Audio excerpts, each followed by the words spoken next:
잠언 말씀을 통독하면서 그리고 그 중에 한 부분을 조금 더 깊이 묵상하면서 주님께서 제게 이번에 좀 새로운 질문을 하게 해주셨습니다. 잠언 말씀이 1장서부터 31장까지 이루어져 있는데 계속 날마다 반복되는 구절들이 있어요. 하나님을 경외하는 것, 그리고 하나님을 경외하는 것에 대한 구체적인 표현과 순종으로 말씀에 순종하는 것에 대한 도전이 거의 매 장에서 나옵니다. 여호와를 경외하라.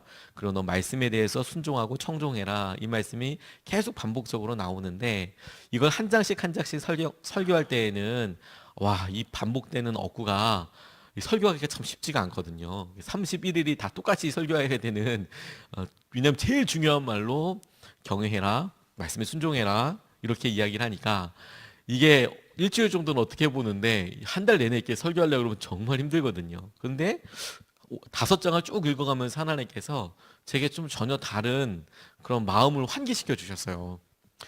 이 잠언을 읽을 때 이런 마음으로 읽어야겠다. 어떤 마음이냐?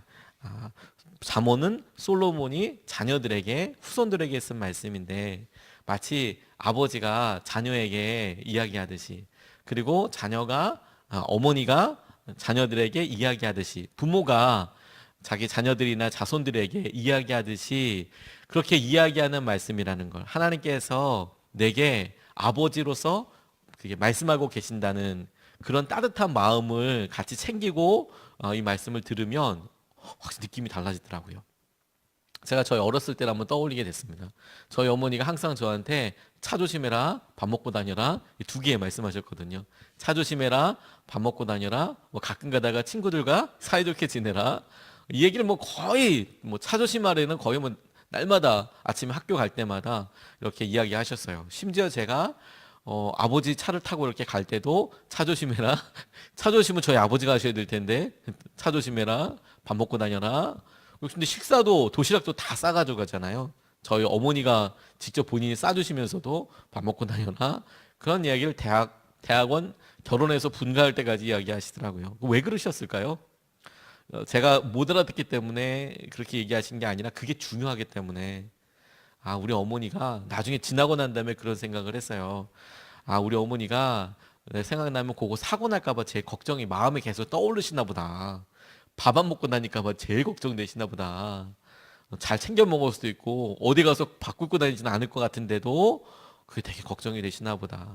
마음을 느낄 수 있었어요. 저희 어머니는 저희 아버지는 그냥 아침마다 사랑한다라는 이야기를 너 밥 먹어라, 밥 먹고 다녀라, 너 차 조심해라, 길 건널 때 차 조심해라 라고 그렇게 이야기하시는 거구나. 하나님께서 우리 아버지로서 날마다 우리에게 야, 너 진짜 사랑한다. 오늘 내가 너한테 꼭 당부할 말이 있어. 그 이야기를 뭐라고 이야기하셨을까? 잠언 말씀에 그대로 너 여호와 앞에 깨어 있어야 된다. 응? 경외해야 한다.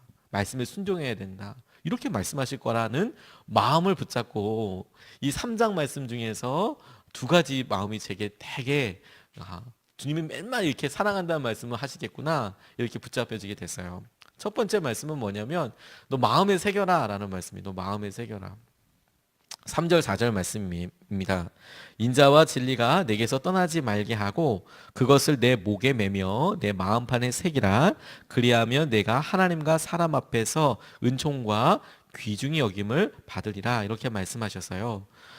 네가 사람들 앞에서 은총과 귀중히 여김을 네가 받게 될 것이다. 이렇게 얘기하시면서 마음속에 너 꼭 새겨 인자와 진리가 있어야 해. 이렇게. 성경 말씀에 보면 마음에 새겨라 이 말씀을 마음에 새겨라 이런 이야기를 이렇게 많이 간혹 듣게 보게 됩니다. 마음에 새겨라, 마음에 새겨라. 이 표현이 우리에게 관용적으로 습관적으로 이렇게 이해가 돼요. 너 이거 꼭 명심해야 돼. 명심. 꼭 네가 이 마음속에 마음을 밝히듯이 그렇게 명심해야 해. 그걸 마음판에 새겨라. 이런 이야기를 하잖아요. 이걸 쉽게 우리에게 그냥 알아들을 수 있는 걸로 너 이게 습관이 될 정도로 그렇게 이야기해야 한다. 마음에 자동적으로 새겨지도록 마음에 자동적으로 떠오르도록 그렇게 해야 한다. 명심해라. 이게 습관이 되도록 해라. 이렇게 말씀하시는 거죠. 습관이 되게 하는 게 너무너무 중요해요. 우리가 새벽 예배도 습관이 되는 게 너무 중요하죠. 교회에서 우리가 함께 모일 때 그게 습관이 되는 게 얼마나 복받을 습관인지 몰라요. 우리가 마음의 생각이 갖고 있는 여러 일들이 그동안에 무슨 일을 했느냐를 가지고 자연스럽게 드러나고 나타나게 되는 경우들이 훨씬 많거든요. 우리는 우리의 마음이 반응한다고 생각을 해요. 그렇지 않아요. 우리의 몸이 반응해요. 우리의 몸이 반응해서 어느 순간에 힘들고 어려워도 우리가 심지어 시험에 들었다고 생각하는 고난의 순간에도 우리가 어디 있느냐 마음의 결단으로 교회 와 있는 게 아니고요. 날마다 교회에서 기도했기 때문에 이 자리에 와서 마음이 아프더라도 주님 앞에 나아가게 돼요. 그게 비밀이에요.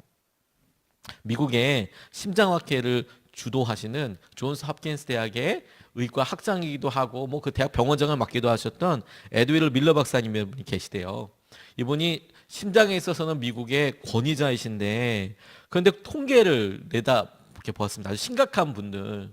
그래서 심장 우회 수술, 그러니까 심장 혈관이 막혀서 이걸 우회 수술을 하거나 아니면 심장은 그 혈관을 재건하는 것, 이게 좀 막히거나 이렇게 되면 그걸 뭐 스턴트든 뭐든 아무튼 뭐 좀 더 그 중에서도 심각한 분들, 스턴트는 비교적 조금 단순한 시술이거든요. 비교적 단순한.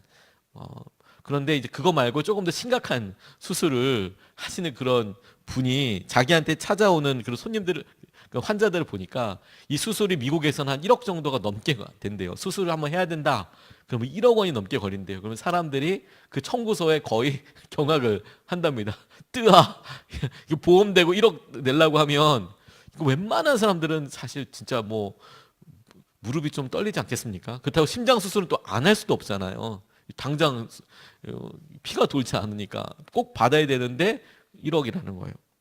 그런데 이 분들한테 심장 수술을 하고 자기가 보니까 해마다 한 60만 명 정도가 혈관 우회 수술을 받고 60명이 아니라 60만 명, 한 130만 명 정도가 혈관 형성 수술을 받는데요. 그러니까 거의 한 200만 명 정도가 혈관과 심장과 관련된 그런 수술을 미국에서 받는데 그런데 자기가 심장 전문의로서 이 수술 받는 사람들에게 가이드라인도 주고 꼭 이야기하는 게 선생님 이 계기가 습관을 바꾸는 계기가 될 거예요.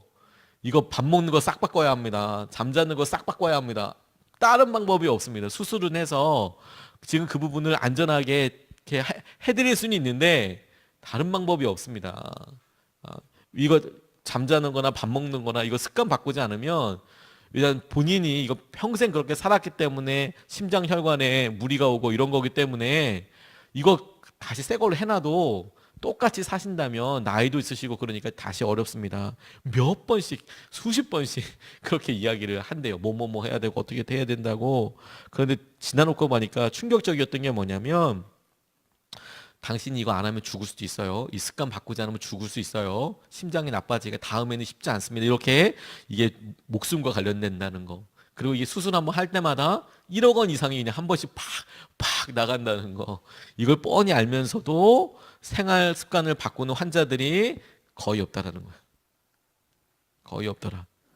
변화가 일어나는 사람도 거의 없더라. 이게 이 사람의 통계였습니다. 뭐 다른 통계가 아니라 다음 한 2년 있다가 재발하는 사람들 있잖아요. 2년 있다가 이분들이 한 1년에 한 번씩 정상적으로 이제 심장 수술과 관련된 것들을 정기 검진을 받아야 하는데 검진을 받으면 데이터로 나오지 않습니까? 그래서 이게 왜 안 빠집니까? 뭐 이런 뭐 콜레스테롤 수치나 왜 이런 것들이 안 떨어집니까? 혈압이 안 떨어집니까? 그 나와 있는 결과 가지고 아주 심층 질문을 해보면 증거가 나와 있으니까 바꿨는데요. 나 열심히 운동하고 있는데요. 이런 게 안 된다는 거죠. 운동하는데 이게 심장은 왜 이럽니까? 그럼 이제 그때서 사실은 뭐가 어떻고 뭐 이런 얘기가 나오더라는 거죠. 바뀌지 않더라. 90% 이상이 바뀌지 않더라. 근데 바꾸는 10% 정도가 살더라. 나머지는 거의 그 병 가지고 그냥 힘들어하고 어렵게 하더라. 습관이 중요하다. 습관이 중요하다. 습관은 참 어렵죠. 힘들죠. 정말 어렵습니다. 주님께서 제게 믿음에 대해서 최근에 독려하시고 도전하신 것이 있어요.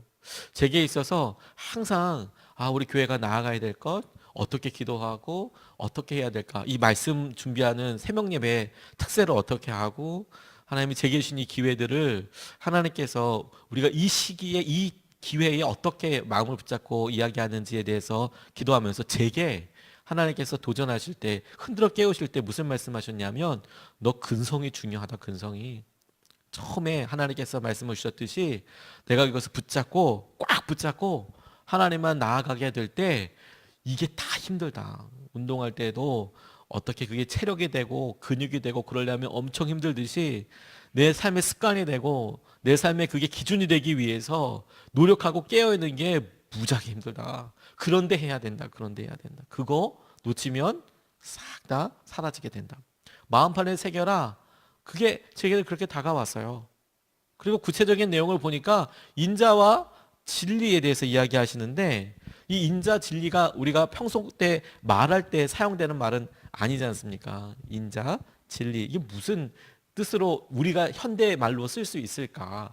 히브리어를 찾아보니까 인자라는 말을 헤세드라는 단어를 쓰고 그리고 그 진리라는 말은 에메르라는 단어를 씁니다. 에메르라는 단어를. 근데 각각 헤세드는 친절이라는 뜻이 제 의미에 맞겠더라고요. 너 마음에 친절을 다해서 자비하게 혹은 공동체에 대한 의무 네가 마땅히 해야 될 것에 대해서 헤세드 해라. 친절해라 마음속에. 그리고 에메르라는 단어는 네가 성실해라. 그 일에 대해 진실하게 해라. 진리라고 나와 있는 이 말씀이 에메르라는 단어가 너 이거 진실로 진실하게 이거 해라. 충성으로 이걸 해라. 이런 의미더라고요.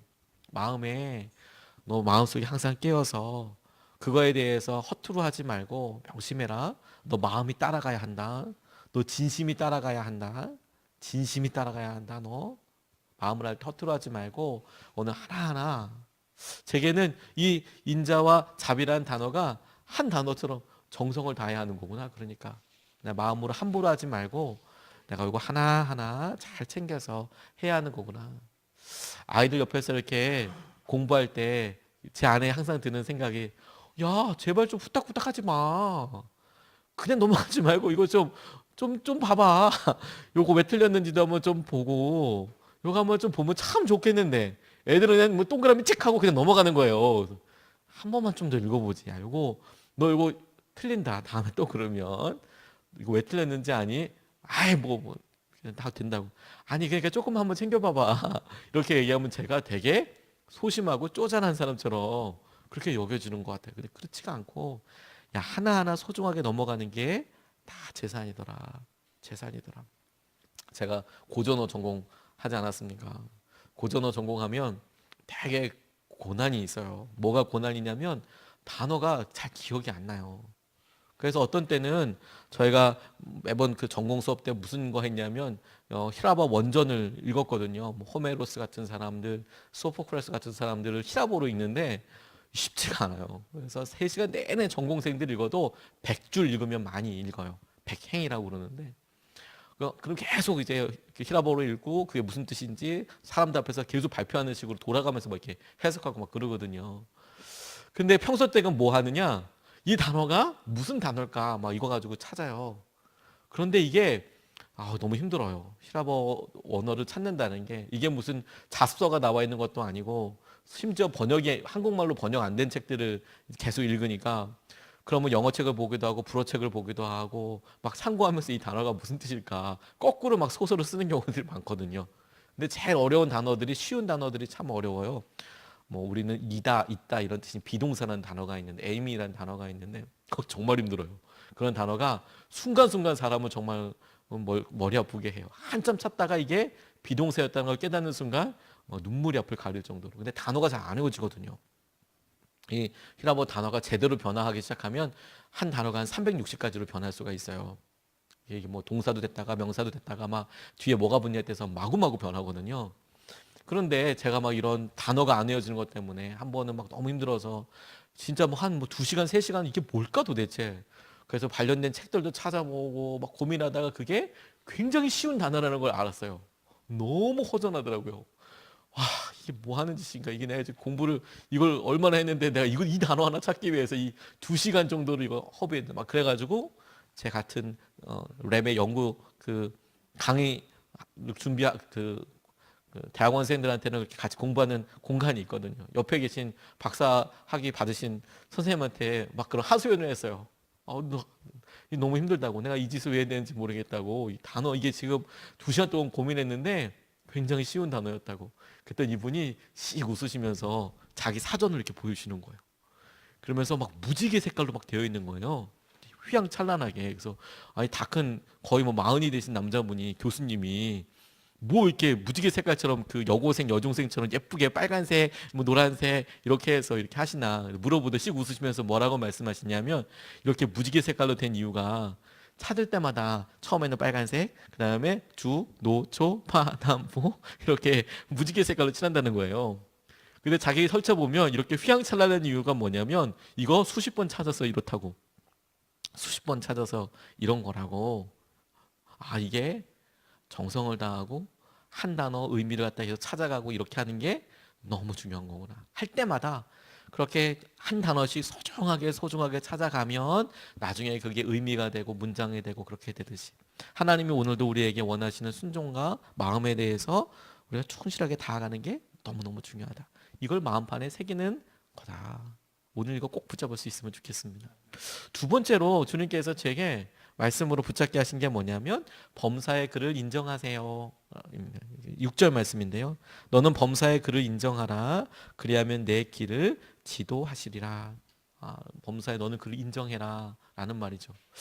사실 이 말도 계속 묵상하면서 질문해 보게 됐어요. 이 말씀을 어떻게 하라는 건가 도대체. 범사의 그를 인정하라. 인정해요 주님. 이렇게 넘어가면 되는 건가? 오늘 아침에도 네 주님 인정해요. 뭘 인정한다는 걸까? 영어 성경이나 다른 여러 성경들을 찾아보니까 이거에 대해서 여러 성경 번역하는 사람들이 재미있는 번역들을 했더라고요. 그런데 그 중에서도 두 번역이 되게 제 마음속에 주님이 내게 이렇게 말씀하시는 건가 보다 라고 생각했어요. 영어 번역에서 찾았는데요. 하나는 NLT 성경이라는 곳에서 너는 범사의 그를 인정하라 라는 표현을 Seek His will in all you do 라고 나와 있어요. Seek His will 무슨 뜻이냐면 그의 의지를, 그의 뜻을 seek 찾아라. 네가 하는 모든 것 안에서 그분의 뜻을 찾아라. seek 찾아라. 우리가 중요한 보물을 찾듯이 찾아라. 그분의 뜻이 뭔지를, 내가 이거 왜 만나게 된 거고, 왜 듣게 된 거고, 왜 먹게 된 거고, 이런 것들을 찾아라. NLT 성경이라는 데는 이렇게 나와 있더라고요. 메시지 성경이라는 데는 또 이렇게 나와 있어요. Listen for God's voice라고. 하나님의 음성을 listen for, 들어라. 네가 하는 모든 것 안에서 범사에 네가 주님의 음성, 하나님의 음성을 들어라. 그게 주님을 인정하는 거구나. 이렇게 제 마음속에 이렇게 닿더라고요. 주님을 범사의 모든 것을 인정하라는 건 뭐냐면, 주님께서 분명히 나를 이끌고 계시니까 내가 이것을 왜 하게 되지? 내가 이 사람을 왜 보게 되지? 왜 만났지? 이것에 대해서, 모든 것에 대해서 찾고, 그리고 그 의미에 대해서 네가 들어라. 이렇게 나와 있어요. 그걸 다른 여러 영어 성경들은 acknowledge라고 썼더라고요. 네가 알아가라. 주님을 경험해라까지 표현은 그렇지만 알아가라. 이런 의미가 되거든요. 주님이 오늘 우리 삶에 허투루 만나게 하시고 의미 없게 하시는 건 아무것도 없다. 조이 도슨이라고 YM에서 초기에서부터 사역하시는 참 귀한 사역자분이 계세요. 여자분이세요. 이 조이 도슨이라는 분이 남편도 똑같이 그렇게 말씀 사역을 하시고 하는 평신도 장로님들이세요. 존 도슨이라는 분인데, 예수전도단이 주님 음성을 듣고 따라가기 위해서 정말 몸부림을 치시는, 선한 몸부림을 치시는 그런 분들이거든요. 참 귀한 분들인데, 이분들이 외국에 집회를 이렇게 가게 됐답니다. 두 분이 같이 가셔서 집회 일정을 잘 마치고, 두 분이 중보기도 사역이나 또 영적인 여러 일들에 있어서 부부가 같이 사역을 하는데 너무 귀하잖아요. 그런데 집회가 끝난 다음에 돌아오는 비행기 편 때문에 이야기를 좀 나누게 됐대요. 어떻게 비행기를 타다 보니까 수요일 돌아가자. 남편은 그렇게 이야기했는데, 아내는 금요일 날 가야 될 것 같다. 그냥 둘이 마음 잡아서 이렇게 이야기하면 되지, 이렇게 그냥 단순하게 생각하지 않고, 당신 왜 그러냐? 그렇게 얘기하지 않고, 이게 왜 차이가 날까? 왜 남편은 수요일 날 가야 되고 왜 아내는 금요일 가라는 그런 마음을 주셨을까? 사실 그거 우리 부부들 사이에서는 빨리 가자, 힘들다, 집에 이거 가서 애들 챙겨야 되지, 이렇게 쉽게 반응할 수도 있고, 비행기 표건이 이렇게 되는데 이렇게 하는 게 더 순리적이지 않냐. 비교적 우리가 그냥 상식적인 수준에서 결정할 거 아닙니까? 비행기로 돌아가는 얘기인데.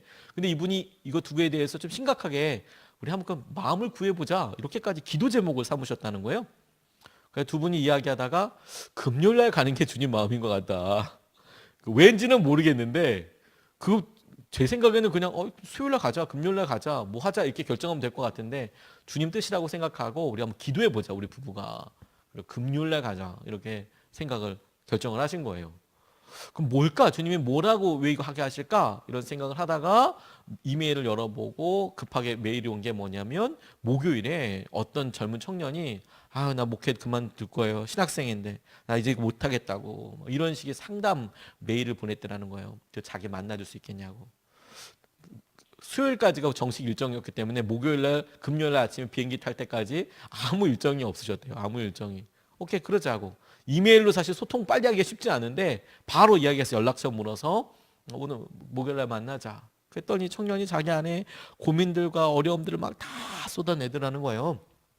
힘들다, 나 주님 잘 느껴지지 않는다, 이런 젊은 사람이 막 이렇게 얘기하는데 이 두 분이 보기에 참 되게 오히려 사랑스럽더래요.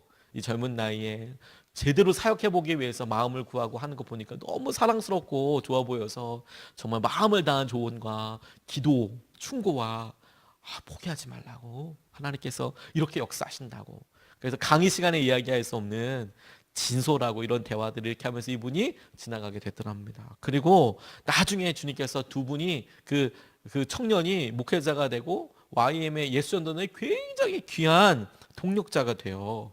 그 한 번의 만남을 통해서 플로이드 맥클랑이라는 분인데 책도 아주 많이 쓰시고 정말 귀한 분이 그 순간에 사실을 만나게 된 거죠. 나 다 그만두고 아무것도 안 할 거예요, 이렇게 생각을 했는데 그 만남을 통해서 주님께서 나를 YM이라는 단체에 부르시고 나를 사역자로서 부르시고 하나님께서 내 길을 가게 하여 주시는 거구나. 신기한 것은 그 사람을 만나게 될 줄로 알고 머물고 어떻게 하겠다고 얘기한 게 아니라 내가 지금 이 시간에 왜 남아야 되는 거지, 뭐 쇼핑하고 이럴 것도 아니고. 그런데 내게 우리 부부가 단순하게 우리 수요일 날 가, 우리 금요일 날 가, 어떻게 할까? 우리 이거 기도로 한번 해결해 보죠.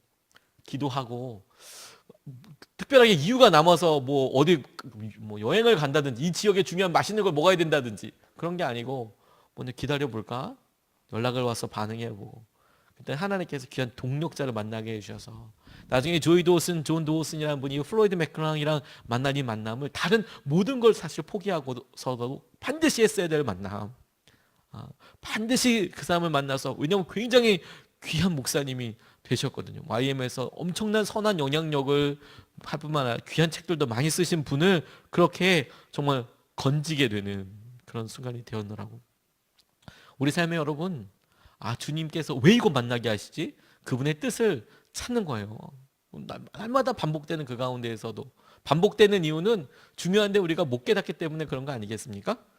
그리고 그분의 음성을 계속 듣는 거예요. 이게 왜 그분이 하는 모든 일에서, 우리가 하는 모든 일에서 주님 왜 이렇게 이야기하실까? 그러면 주님을 만나게 될 것이다.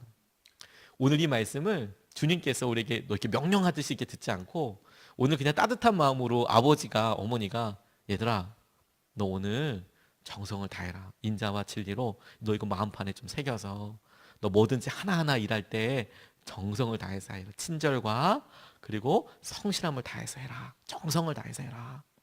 그리고 얘들아 너희들 범사에 나를 찾아라. 이거 의미를 물어봐라. 네, 그럴게요. 우리가 그냥 아침에 보내는 우리 자녀들이 응 알았어 그러고 이렇게 나가는 이런 느낌이 아니라 네, 그렇게 한번 주님 하겠습니다. 오늘 주님 제게 꼭 필요하셔서 이 본문 말씀 만나게 해주신 거죠? 그렇게 하겠습니다. 주님의 은혜와 마음을 누릴 수 있으면 좋겠습니다. 두 가지 말씀 나눴습니다. 인자와 진리에 대해서 정성을 다해서 이거 마음판에 새기고 오늘 간다. 두 번째, 범사에 주님을 인정하면서 산다. 우리가 두 번 나눠서 같이 기도하겠습니다.